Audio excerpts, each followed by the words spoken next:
शेतकरी बांधवांनो, हे निरीक्षण बघा. एक शेतकरी महोदय आहेत चंद्रकांत झिरपे साहेब.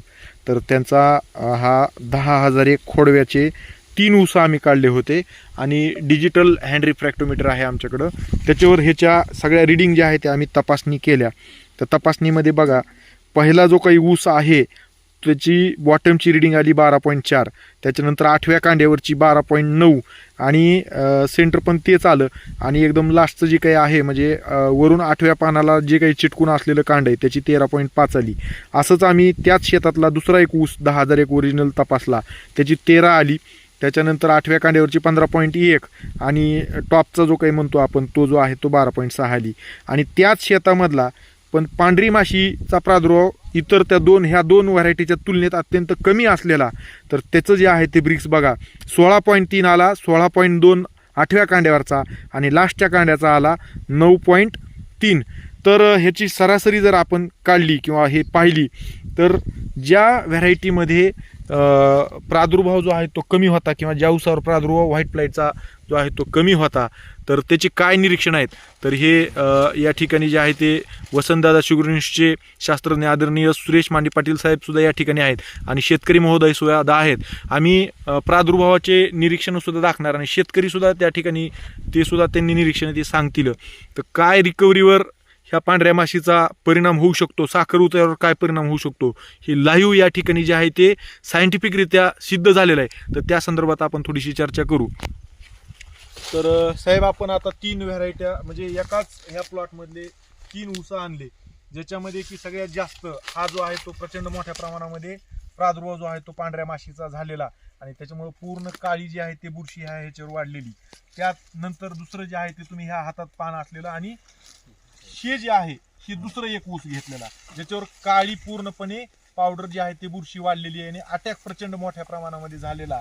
आणि तिसरं जे आहे ते हे शेतकरी महोदय, आता तुम्ही सांगा ह्या 2 ऊसाच्या ह्याच्यावर जो काही प्रादुर्भाव आहे तो कसा आहे ह्या ह्यांच्या तुलनेमध्ये? सर्वप्रथम मी 21 शुगरचं कारखान्याचं अभिनंदन करील की VSIचे ऊस उत्पादक मला ऊस शास्त्रज्ञ सुरेश माने पाटील साहेब माझ्या शेतामध्ये आले. तसेच 21 शुगरचे येळेकर साहेब सुद्धा माझ्या शेतामध्ये आले आणि त्यांनी माझ्या शेतामध्ये येऊन प्रत्येक ऊसाची जवळपास 3 ऊसाच्या जातीची त्यांनी निरीक्षण केलं. त्यापैकी त्यांनी आता आम्ही ज्यावेळेस ऊस पाहिला 10,001चा खोडवा, त्या खोडव्यामध्ये आम्ही 3 ऊस आणले. 2 ऊसावर अटॅक जास्त होता पांढऱ्या माशीचा आणि एका ऊसावर कमी अटॅक होता. तर 2 ऊसावर ज्या ऊसावर अटॅक जास्त होता त्या ऊसाची आम्ही ब्रिक्स चेक केली. त्या ब्रिक्समध्ये आम्हाला जवळपास 3% फरक जाणवला, 3 ते 4 ह्याचा. आणि ज्या ऊसावर असा अटॅक नव्हता, म्हणजे अटॅक होता पण नॉर्मली सुरुवात झाली होती ऊसावर, तर त्या ऊसाला जवळपास ब्रिक्स 16 पॉईंट जास्त भेटली. हा बघा, हा ऊस आहे, याच्यावरती अटॅक अजिबात नाही, थोड्याफार प्रमाणात आहे. आता सुरुवात झालेली आहे. हा बघा, असं आडवा झाला. ओके, इकडे घ्या आता. तर हां, आडवा जरा. तर साहेब, काय सांगाल निरीक्षण तुमची सगळ्या ह्याचं काय आहे? नमस्कार शेतकरी बंधूंनो, मी सुरेश माने पाटील बोलतोय. या ठिकाणी शिवार फेरी करत असताना MS 10,001 खोडवा, साधारणपणे गेल्या वर्षी 12 डिसेंबरला तुटलेल्या प्लॉटच्या खोडव्याचं MS 10,001चं आम्ही निरीक्षणं घेतली. प्रामुख्यानं ज्या ऊसावरती जास्त पांढरी माशी पडलेली आहे, पांढरी माशी म्हणजे रस शोषणारी कीड आहे. ही पानामधला रस शोषते, म्हणजे पानामधला सुक्रोज म्हणजे जे साखर आहे त्याचं शोषण करत असते. त्यामुळं पान पिवळं पडतं, पानाच्या कडा वाढतात आणि कालांतरानं त्या ऊसाची वाढ थांबते.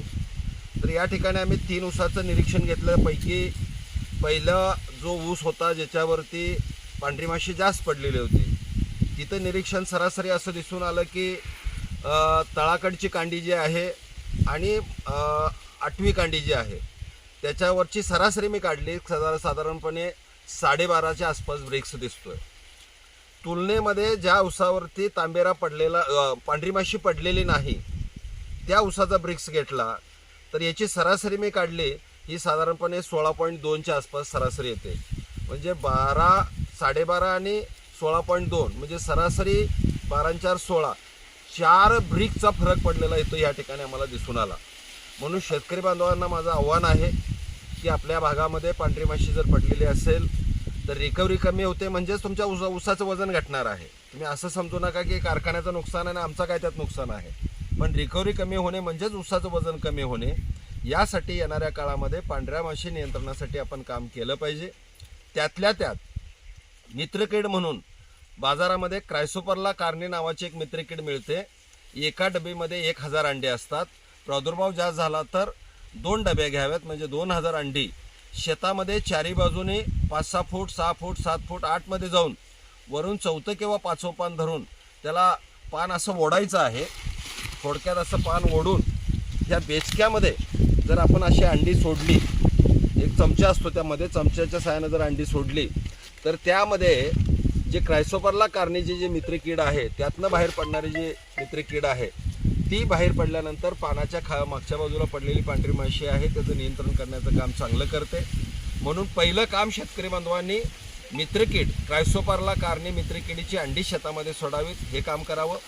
दुसरी गोष्ट, वसंतदादा शुगर इन्स्टिट्यूटचं BVM बिव्हेरिया व्हर्टिसेलम मेटारायझम, ज्याच्यामध्ये बिव्हेरिया आणि मेटारायझम आहे, या उपयुक्त बुरशी आहेत.